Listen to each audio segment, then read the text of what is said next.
कहा जाए राज्यसभा के शिक्षा मंत्री जयंत चौधरी क्या कहते हैं इस वीडियो में गौर से सुनिए।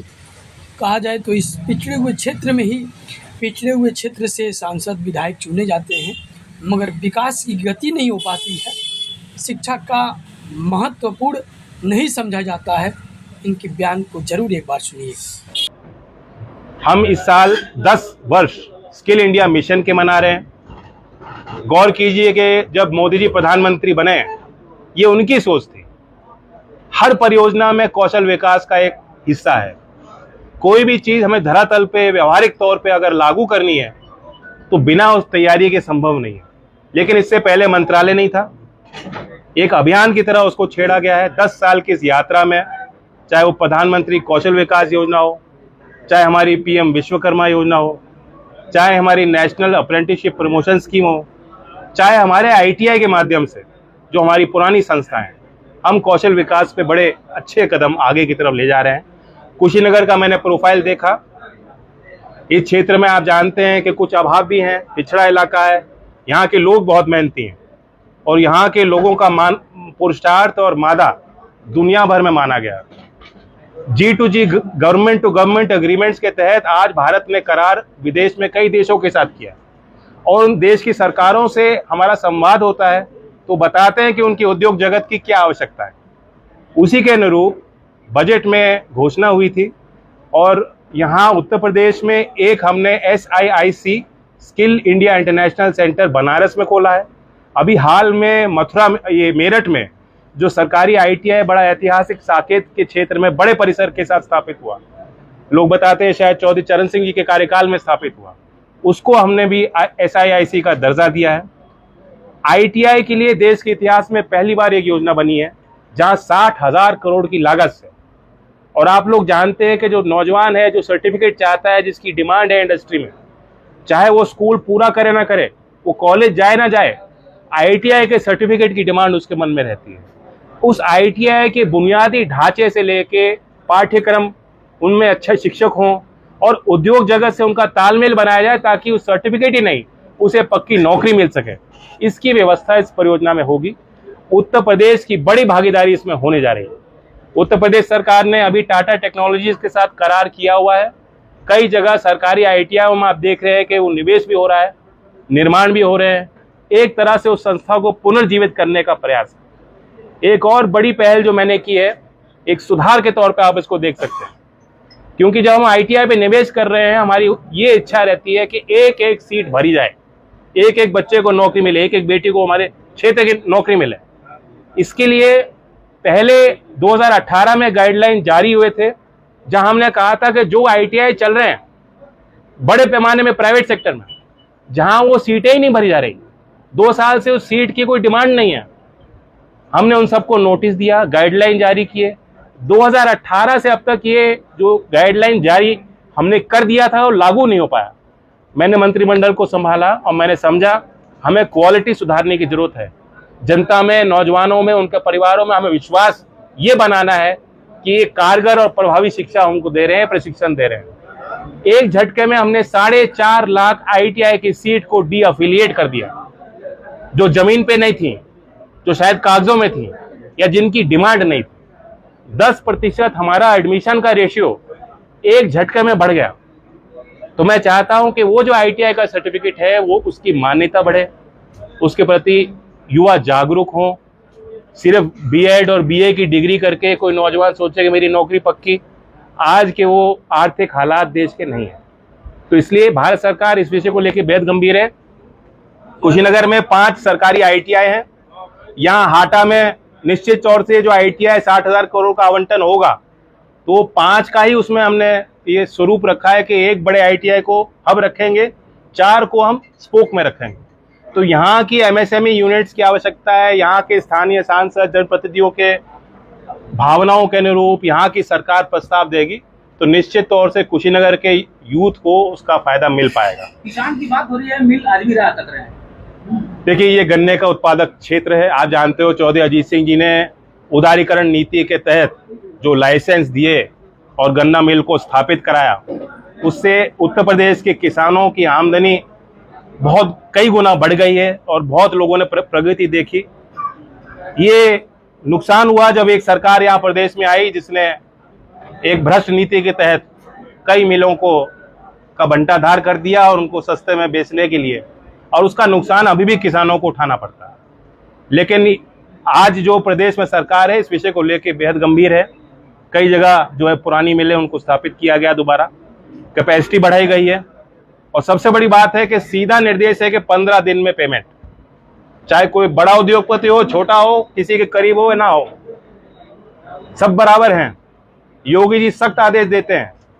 तो इसलिए मैं उस भूमि से आता हूं, पश्चिमी उत्तर प्रदेश की भूमि जहां अच्छी पैदावार होती है। यहां भी मैं अच्छी खेती देख रहा हूं। हालांकि गन्ने के किसानों को मैं कहना चाहता हूं कि उन्नत खेती हमें करने की जरूरत है। ये जो 238 बीज, सब लोग जानते हैं खेती को, जो इतना कामयाब रहा, अब उसमें रेड रॉट 2 साल से तो लग ही रहा है। यहाँ पे एक शोध केंद्र भी है गन्ने का, और ICR की भी संस्थाओं को साथ मिल करके जो भी नई किस्म विकसित करनी है और किसानों में नई पद्धति बनानी है, वो कदम उठाने की जरूरत है। एक और बड़ी पहल जो इसी सप्ताह हमने करी, कभी आपने नहीं सोचा होगा कि IIT जैसी संस्थाएं वो कृषि विश्वविद्यालय के साथ काम करेंगी। उत्तर प्रदेश में मेरठ में सरदार पटेल कृषि विश्वविद्यालय, जो 21वीं सदी का देश में पहला कृषि विश्वविद्यालय स्थापित हुआ था वर्ष 2000 में, 25 साल की लंबी यात्रा। वहां जो BSc के एग्रीकल्चर के बच्चे पढ़ रहे हैं, IIT रोपड़ ने वहां लैब बनाई है। IIT अब मॉडल फार्म वहां उन्होंने बनाया। उन्होंने वहां स्टार्टअप के लिए 1 करोड़ की फंडिंग की सुविधा दी कि जो एग्री बिजनेस बनाएगा, जो एग्रीप्रेन्योर बनना चाहेगा, उसको वो इंक्यूबेशन की सुविधा देंगे, उसको मेंटरिंग करेंगे। तो ये एक नई पहल है। माननीय मंत्री, कैबिनेट मंत्री धर्मेंद्र प्रधान जी आए थे और हमने अभी कार्यक्रम मेरठ में कुछ ही दिन पहले किया।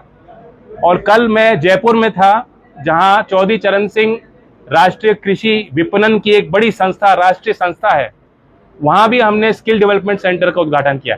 यानी कहने का मायने ये है कि हम ये जो बंदे होते हैं घोड़े के, उसके हिसाब से काम नहीं करना है, तालमेल बना के काम करना है। विश्वविद्यालयों के साथ मिलके कौशल विकास का काम हो। यहीं हाटा में पॉलीटेक्निक, एक नए पॉलीटेक्निक का प्रस्ताव राज्य सरकार ने दिया, उसका निर्माण चल रहा है। 12 करोड़ की परियोजना, उसमें 11 करोड़ केंद्र सरकार दे रही है।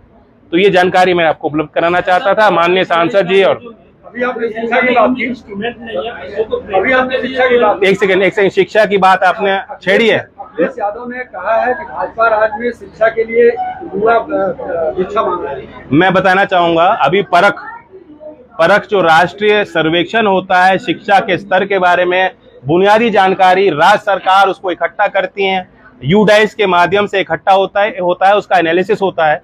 परख की रिपोर्ट 2024 की अभी प्रकाशित हुई है, वो आप सबके लिए उपलब्ध है। आप बुद्धिजीवी, आप उसको देखिए। 3री कक्षा में गणित में, भाषाओं में आप ताज्जुब करोगे कि उत्तर प्रदेश के ग्रामीण क्षेत्र के स्कूल राष्ट्रीय औसत से 5% ज्यादा अंक हासिल कर रहे हैं बच्चे, और उत्तर प्रदेश के सरकारी स्कूल राष्ट्रीय औसत से 10% ज्यादा अंक गणित में और भाषाओं में कर रहे हैं। ये 3री कक्षा की है। 6ठी कक्षा में ये ट्रेंड कंटिन्यू कर रहा है। और इसके बाद अलंकार योजना है, कायाकल्प योजना राज्य सरकार चला रही है, समावेश करके जो संसाधन दूसरे विभागों में खर्च नहीं होते थे कि ये शिक्षा में बुनियादी स्तर पे काम हो पाए। कई जगह जो अखिलेश जी ने कहा, टिप्पणी करी, सरकारी स्कूलों को ध्यान नहीं देता। दूसरे राज्यों में दौरा करता हूं, दूसरे राज्यों में भी इस प्रकार की योजनाएं नहीं है। यूपी मॉडल की चर्चा आज देश में हम जाके करते हैं कि ये कायाकल्प स्कीम है, इससे कुछ सीखो, और दूसरे राज्यों में इसको लेकर बड़ी उत्सुकता है। उत्तर प्रदेश में एक और अभियान है, क्योंकि आप जानते हैं कि ग्रामीण क्षेत्रों में भी खास तौर से प्राइमरी स्कूलों की संख्या है, उसके ऊपर जाके बच्चा मजबूर हो जाता है, कहीं और जाके पढ़ना पड़ेगा या प्राइवेट में दाखिला लेना पड़ेगा। तो सरकारी क्षेत्र में उनको अपग्रेड करके सेकेंडरी और सीनियर सेकेंडरी की सुविधा भी प्राइमरी स्कूल में मिल सके, हब एंड स्पोक में मिल सके, या उसी में व्यवस्था हम कर पाए, इसके लिए भी समग्र शिक्षा में हम आवंटन करते हैं। लगभग 250 स्कूलों को उत्तर प्रदेश में हमने सरकारी स्कूल को अपग्रेड किया है। हर बार यूरिया की किल्लत का सामना किसान करता है। अभी कृषि मंत्री ने कल जांच भी की और कृषि विभाग को फटकारा भी खाद की किल्लत की वजह से। तो ये कैसी तैयारी होती है कि हर बार किसान ही उपेक्षित रहता है, व्यापारी नहीं?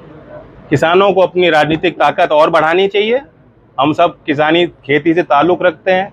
भारत सरकार किसानों को के लिए जो काम कर रही है, MSP बढ़ा रही है, सीधा जितना उनके खाते में कई सालों से जो किसान सम्मान निधि के माध्यम से पैसा मिल रहा है वो भी एक राहत का कार्य है। एफपीओ बना के, समूह बना के किस तरह से मंडी में उचित मूल्य किसान को मिल सकता है उसका प्रशिक्षण भी भारत सरकार दे रही है।